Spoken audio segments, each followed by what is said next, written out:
four sectors that you outlined, right? Financial services, healthcare, consumer, tech products. I mean, if I take financial services and consumer, yes, I mean, valuations are expensive. Yeah. Right. But post demonetization, if you see, there has been a significant correction in financial services valuation. One can still say that some of them are expensive, but relative to where they were November 8, I think they are far better than. But compared to say, or you know, a 5-year average or a 10-year average, they continue to be. They continue to be. Right. I think the view seems to be that with all the public sector banks having a lot of balance sheet stress, the private sector companies have a very good opportunity in financial services to grow, and they will do very well for 3 to 5 years. A company in the financial services space, yes, FinCare, right? Yes, it's a microfinance company. Yes, which is also now got into other products, securitized products, etc. Yes. Can you just talk about that? What was the play? What is the logic there? Yeah. So I think we've always been quite positive on the base of the pyramid. Place where we think that a lot of people do not have access to financial services.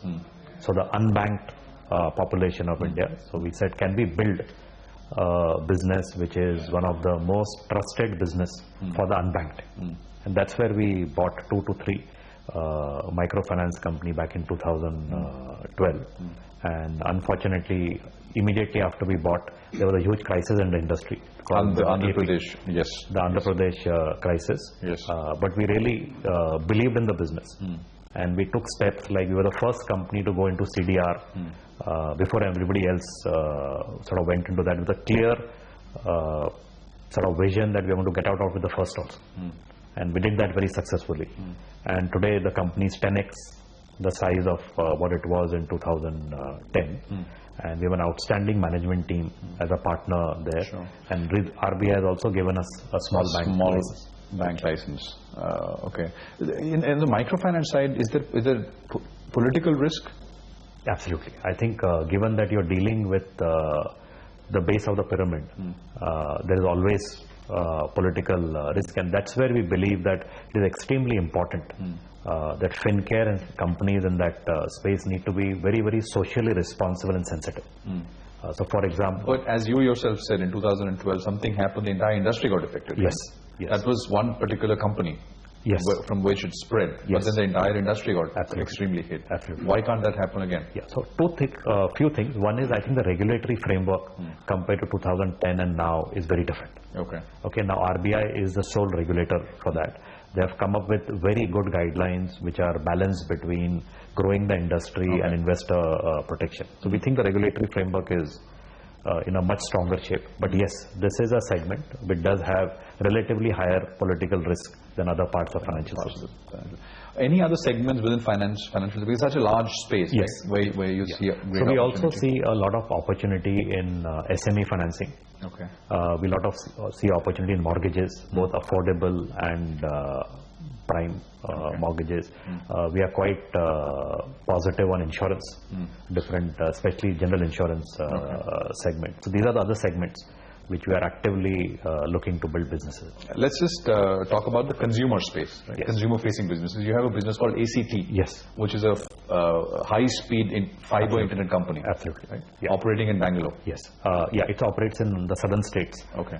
Which is Hyderabad, Bangalore, Chennai, and they've just entered Delhi now. So they are the fastest-growing wired broadband service in India. And the idea was when large telcos are all focused on wireless. Okay, there is an opportunity to build a wired service, because finally for homes and for offices, nobody can compete with fiber to home. Sure. Because the kind of speeds and bandwidth and the pricing you can offer on that is far, far better than the wireless, which is a more mobile service. So today they are adding more subscribers every month compared to everybody else put together. Do you have a view on, telecom? Because when we talk about telecom, one just kind of nowadays focus on fixate on data. Yes. And because we saw a big growth numbers, but that growth has kind of slowed down. Now you have Reliance Jio, which is in the market. Yes. I mean, the entire space is in a fair bit of upheaval. Yeah. So most of it is right now still focused on mobility. So all the big players are fighting for broadband, which is wireless. Okay, and that's the big price. And with wireless service, you can reach a lot more people. Whereas a wired service is an extremely difficult network to build because you have to build home by home. Sure. Okay, and it is like a trench warfare. So all our view is that the larger telcos are currently focused on mobility. By the time that market settles, they would focus on the wired one because that is absolutely essential. Sure. We cannot be a country in which we are only dependent on wireless broadband. We will all need a wired broadband service and a wireless service both at the same time. Correct. For us to be really effective, get great bandwidth at effective prices. Sure. So we think once they finish that, they will focus on this space. But by then, if we can become true leaders in that space, then that will be a very valuable and interesting business. Interesting business. Let's come to the other area, which is healthcare, right? Yes. You have an investment in a company called DM Healthcare. It runs pharmacies, clinics in the Middle East. Yes. They also have 2,000 beds in India. Yes. What is your view on that space? Because we've seen many listing in the public markets recently. Yeah. In the diagnostic space, for example. Right. Right. I mean, we have a couple of hospitals listed. Yes. What is the opportunity we're talking about? Yeah. So we have been investing or been building businesses in this space since inception. So our first investment in this space was in 2000. Okay, and we have consistently seen that if you are in the right place with the right doctors, the location and ability to attract the right doctors is most important. If you have that, then you can really build a business which is very sustainable and can consistently grow at 20-25% per annum. So we are continuing to be very positive on it, and we think that for next 10 to 15 years. Because we have a couple of them listed, Fortis for example, Apollo for example. Absolutely. Right? And you can see the fact that Apollo has in particularly done very well. Very well. Even Fortis from a growth perspective has done very well. So if you look across, all the large players who are well run and who are executing well and having no issues growing. So one of the big challenges nowadays which get discussed is the issue of disruption. Yes. Right? You have a large established player, but who's trying to come up? Who's the new guy? Yeah. How will the business look like? Yes. Not very far in the future, but over the next 2 years or so. Sure. One of your most famous investments was Meru Cabs, which we all know about, which we all have sort of availed services of at some point or the other. But that has now been completely eclipsed by the Olas and Ubers of the world. Tell us what happened there and what is the learning? Yeah, sure.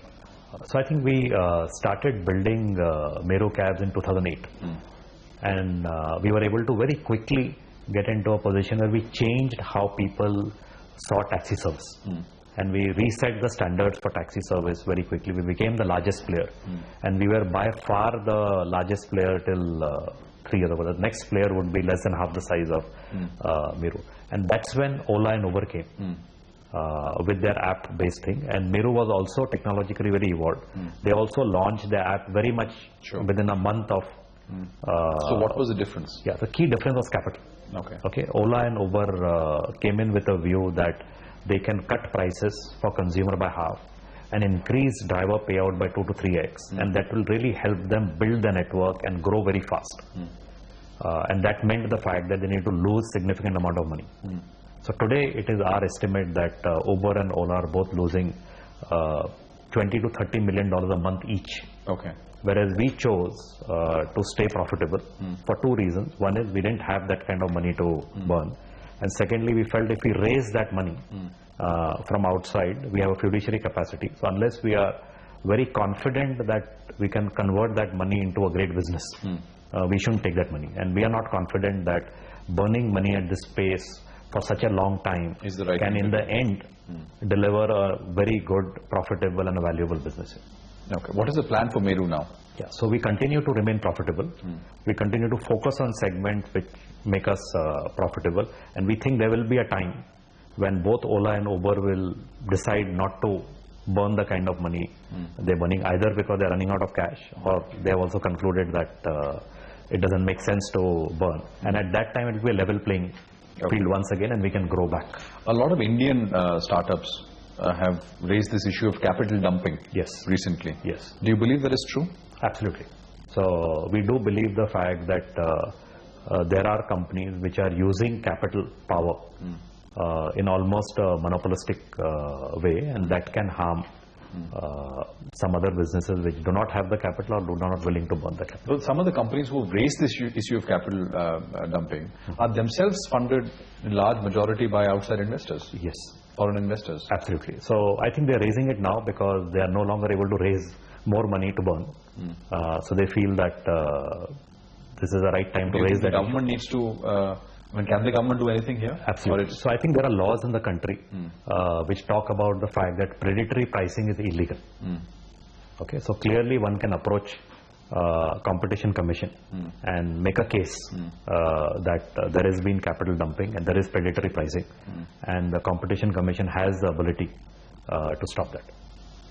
Why hasn't it already happened? See, this is a new, the entire Competition Commission as a regulator and the law related to that is very new to India. And capital dumping itself is a very new concept in the country.